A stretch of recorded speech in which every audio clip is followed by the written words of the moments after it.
Hello guys, welcome to the deserving India. आज हम बात करेंगे अलाइड का लास्ट ईयर का क्वेश्चन। हिमाचल के ये एग्जाम पे आया हुआ था लॉर्ड वेलेस्ली का सब्सिडरी अलाइंस, और देखते हैं क्वेश्चन किस तरीके से बना हुआ था। देखो क्वेश्चन का फॉर्मेट था क्या हमारे पास। इसने बोला था आपके पास कि through light on the main features, कि आपके पास मेन फीचर बताओ ऑफ लॉर्ड वेलेस्ली के सब्सिडरी अलाइंस सिस्टम। जो हमारे पास सब्सिडरी अलाइंस सिस्टम जो मॉडर्न हिस्ट्री में आपको जो देखने को मिला था, उसके मेन फीचर्स में हमने क्या करना है, यहाँ पे उसको डिस्कस करने की कोशिश करनी है।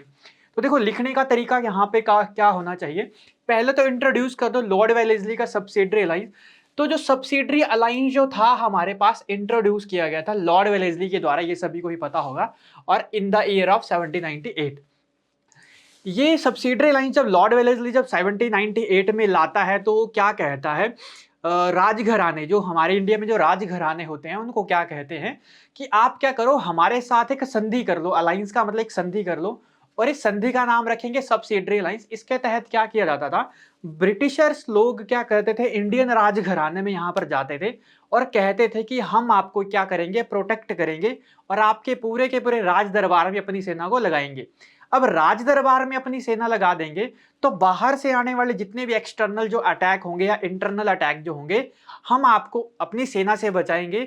इसके बदले क्या किया जाएगा, आप अपनी सेना को यहां से क्या कर दो, डिसकंटिन्यू कर दो, और हम जो एक अच्छी सेना रखेंगे उसका जितना भी आपके पास एक्सपेंडिचर होगा, जितना भी खर्चा होगा, वो पूरा का पूरा क्या किया जाएगा, राजघराने से यूज किया जाएगा। तो ये सबसे पहले बात हुई आपके पास सब्सिडरी लाइंस के बारे में, जिसको इंट्रोड्यूस करता है आपके पास कौन, लॉर्ड वेलेस्ली। और एक सिग्निफिकेंट पॉलिसी थी इन ब्रिटिश इंडिया, और aimed at expanding the British control over India. और इनका एम क्या था, इनका एम था क्या, हमारे पास ब्रिटिशरों के पीछे जो दिमाग चल रहा था, क्या करना चाहते थे, ये एक्सपैंड करना चाहते थे British control over the India. पूरे के पूरे इंडिया में ब्रिटिश कंट्रोल को ही आपके पास एक्सपैंड करना चाहते थे। बस राजाओं को इन्होंने क्या बोल के रखा था कि हम आपकी क्या करेंगे, प्रोटेक्शन करेंगे, बाहर से इंटरनली सॉरी एक्सटर्नली अटैक से भी और इंटरनली अटैक से भी। तो ये हमारे पास था मेनली आपके पास जो लॉर्ड वेलेस्ली का सब्सिडरी लाइंस था। अगर हम कुछ और features of the subsidiary lines treaty की देखने की बात करें, जो साइन हुई थी आपके पास सबसे पहले अवध के नवाब इसको सिग्नेचर करते हैं।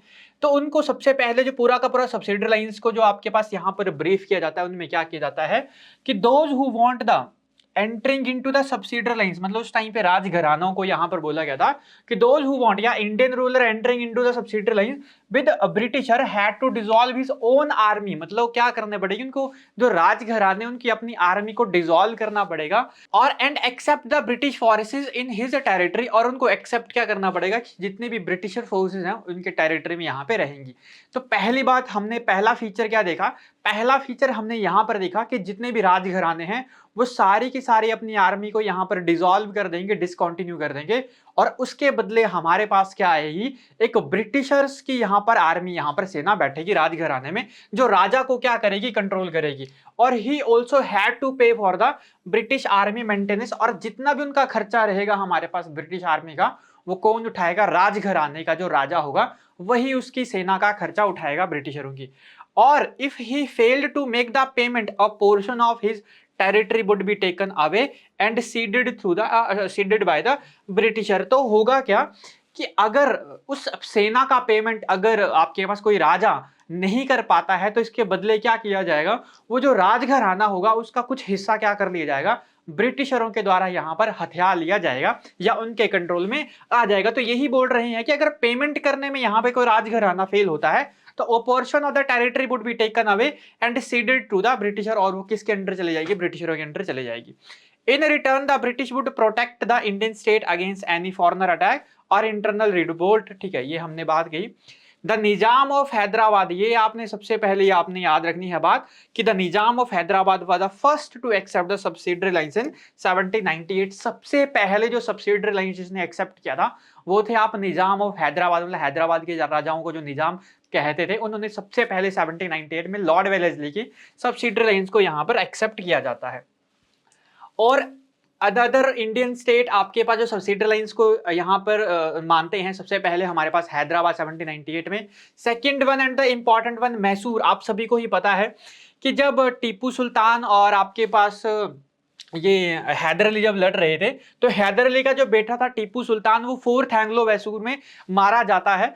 तो इसके आपके यहाँ पे क्यों मारा जाता है, इसका रीजन था ही क्या, मतलब लड़ने का रीजन था क्या? जब आपके पास ये हारता है तो इसको सब्सिडी लाइंस यहाँ पर एक्सेप्ट करने पड़ती है, और इनके बीच में जब थर्ड एंग्लो मैसूर वॉर होती है, आपके पास मैसूर के राजा टीपू सुल्तान और आपके पास ब्रिटिशरों के आपके पास जो सब्सिडी लाइंस के लिए आया होता है वेलेस्ली 1798 में जब आता है, तो सबसे पहले यही कहते हैं कि टीपू सुल्तान को सब्सिडी लाइंस को एक्सेप्ट करना पड़ेगा। तो फोर्थ एंग्लो मैसूर के बाद ये सब्सिडी लाइंस यहाँ पर इसको एक्सेप्ट करनी पड़ती है। तंजौर आपके पास सब्सिडी लाइंस एक्सेप्ट करता है 1799 में। न से आप याद रख लो, तंजौर मतलब हिंदी में याद रख लो नो। तो 1799 में अवध में ऐसे याद रख लो, अवध ए मतलब वन, तो 1801। और सिंधिया और ग्वालियर याद रख लो आप 1803, जो मराठा थे, और पेशवाओं ने यहाँ पर इसको एक्सेप्ट किया था 1802 में। तो ये कुछ राजघराने थे आपके पास जिन्होंने सब्सिडी लाइंस एक्सेप्ट किया था। सबसे पहले मैंने आपको बताया हैदराबाद, मैसूर, तंजौर, अवध, पेशवा, सिंधिया और आपके पास गायकवाड़। इनके मैंने आपको शॉर्टकट भी यहाँ पर बता दिए कैसे आपने इसको याद रख सकते हो। तो ये था आज का सेशन सब्सिडरी अलायंस के बारे में। आई होप आपको वीडियो अच्छी लगी होगी।